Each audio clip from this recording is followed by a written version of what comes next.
चुनार का किला, जिसे हम चंद्रकांता चुनारगढ़ और चरणाद्री के नाम से भी जानते हैं, भारत में उत्तर प्रदेश के मिर्जापुर जिले में स्थित है।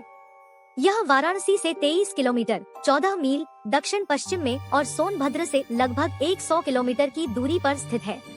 चुनार का किला एक रहस्यमय किला माना जाता है। देवकी नंदन खत्री के उपन्यास पर आधारित चंद्रकांता शो जब दूरदर्शन पर आता था तो हर रविवार इसका बेसब्री से इंतजार किया जाता था। नौगढ़ और विजयगढ़ की फंतासी दुनिया वाली इस कहानी में आपने चुनारगढ़ का जिक्र भी सुना होगा। चुनारगढ़ का किला सिर्फ चंद्रकांता के लिए ही नहीं बल्कि कई और वजहों से भी कौतूहल का विषय रहा है। So hello guys, welcome to my new video. Chunar का किला कैमूर की पहाड़ियों पर स्थित है। किले का देश में हिंदू राजाओं के समय के अवशेष अभी तक इस किले में नजर आते हैं, जिनमें कई महत्वपूर्ण चित्र नजर आते हैं। यह किला चंद्रकांता चुनारगढ़ नैनागढ़ चरंद्री के नाम से भी जाना जाता है। विंध्याचल पर्वत पर स्थित यह किला समुद्र तल से लगभग 280 फीट ऊपर स्थित है।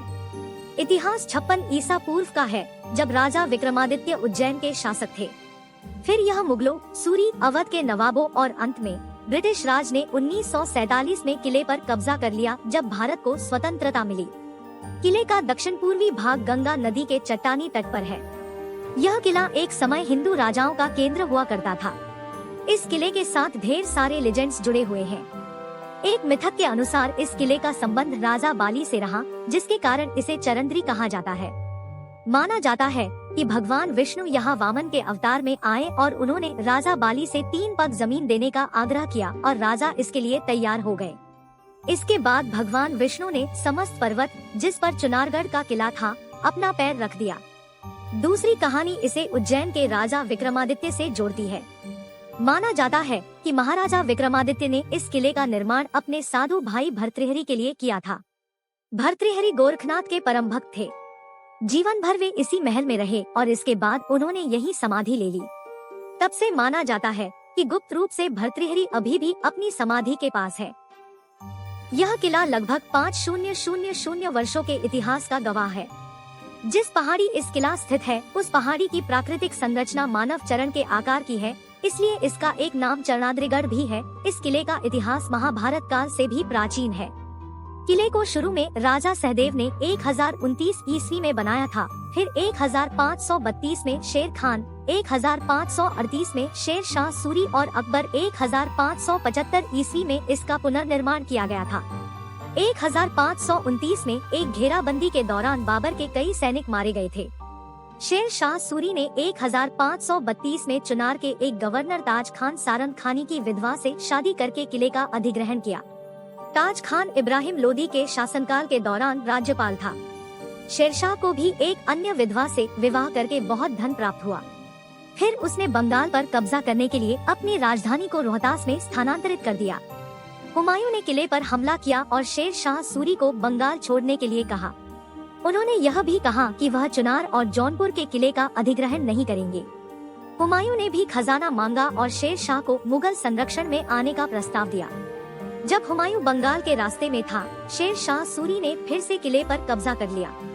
शेर शाह सूरी के पुत्र इस्लाम शाह ने 1545 में उनका उत्तराधिकारी बनाया और किला 1553 तक उनके अधीन था। इस्लाम शाह का उत्तराधिकारी उनके पुत्र आदिल शाह थे, जिनकी मृत्यु 1557 में हुई थी, जब बंगाल के राजा ने किले पर हमला किया था। 1557 में सूरी वंश के अंतिम शासक आदिल शाह की मृत्यु के बाद मुगलों ने अकबर के शासनकाल के दौरान 1575 में किले पर कब्जा कर लिया। फिर अकबर ने किले का पुनर्निर्माण किया, जिसमें पश्चिम में एक द्वार और अन्य संरचनाएं शामिल थी। जहांगीर ने इफ्तिखार खान को किले का नाजिर नियुक्त किया, जबकि औरंगजेब ने मिर्जा बैरम खान को गवर्नर नियुक्त किया। किले में बैरम खान द्वारा एक मस्जिद का निर्माण कराया गया था। 1760 में अहमद शाह दुर्रानी ने किले पर कब्जा कर लिया। 1768 में मेजर मुनरो ने किले पर हमला किया और उस पर कब्जा कर लिया। अंग्रेजों ने किले का इस्तेमाल तोपखाने और अन्य हथियार रखने के लिए किया था।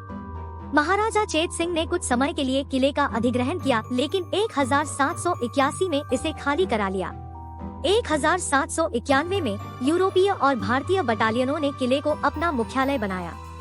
इतिहासकारों के अनुसार महाभारत काल में इस पहाड़ी पर सम्राट काल्यवन का कारागार था। चुनारगढ़ के किले में लगे एक शिलालेख में कहा गया है कि उज्जैन के सम्राट विक्रमादित्य के बाद इस किले पर 1141 ई से लेकर 1191 ई तक पृथ्वीराज चौहान, 1198 में शहाबुद्दीन गौरी से लेकर 1512 में सिकंदर शाह लोदी, 1529 में बाबर, 1530 से शेरशाह सूरी और उसके बाद 1536 से हुमायूं जैसे शासकों का अधिपत्य रहा।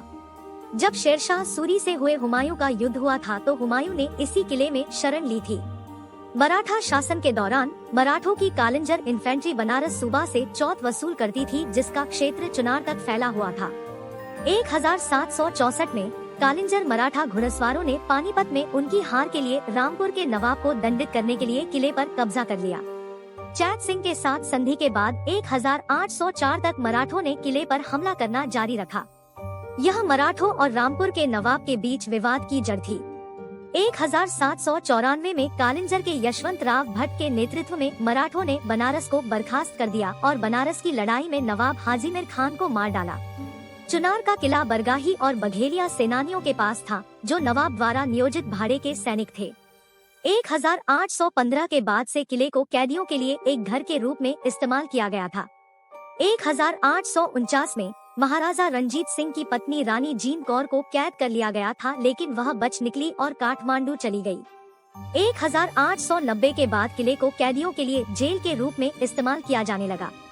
चुनार का किला गंगा नदी के तट पर बनाया गया था। किले का निर्माण बलुआ पत्थर से किया गया था, जिसका उपयोग मौर्य काल के दौरान भी किया जाता था। किला 1850 गज के क्षेत्र में फैला है। किले में कई द्वार हैं, जिनमें से पश्चिमी द्वार अकबर के शासनकाल के दौरान बनाया गया था। किले के अंदर की कुछ संरचनाएं भरथरी समाधि, सोनवा मंडप, 52 खम्भों की छतरी और वॉरेन हेस्टिंग्स का निवास है। भतृहरि राजा विक्रमादित्य के भाई थे। किले के पीछे भट्टारी की समाधि है। समाधि में 4 द्वार है, जिनका उपयोग विभिन्न धार्मिक समारोहों के लिए किया जाता है। इमारत के सामने एक सुरंग का इस्तेमाल राजकुमारी सोनवा ने किया था, क्योंकि वह गंगा नदी के पानी से भरी एक बावली में स्नान करती थी। सोनवा मंडप हिंदू वास्तुकला के अनुसार बनाया गया था। इमारत में 28 स्तंभ और 7 मीटर की चौड़ाई और 200 मीटर की गहराई वाली एक बावली है। इस बावड़ी का इस्तेमाल राजकुमारी सोनवा नहाने के लिए करती थी।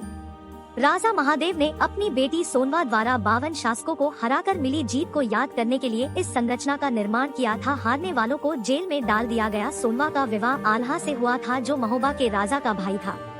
वारेन हेस्टिंग्स के निवास में एक सन डायल है, जिसे 1784 में बनाया गया था।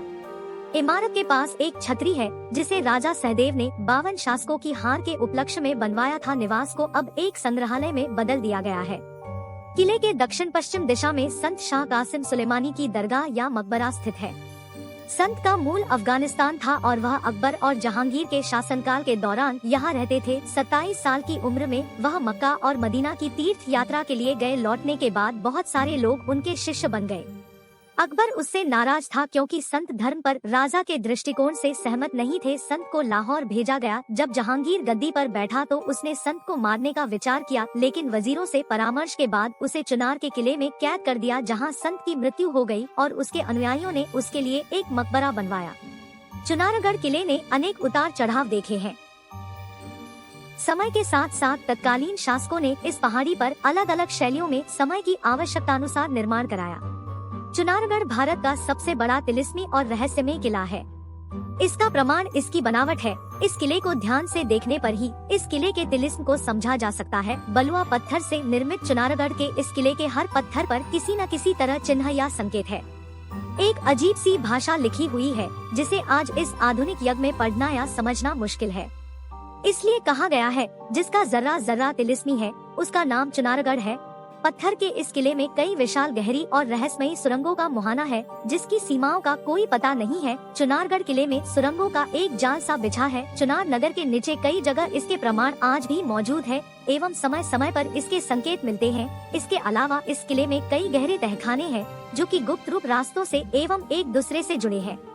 बहुत कम लोगों को पता होगा कि इस किले में भयंकर सांपों का बसेरा है। रहस्यमय और तिलिस्मी किलों में सांपों की मौजूदगी कोई आश्चर्य की बात नहीं है।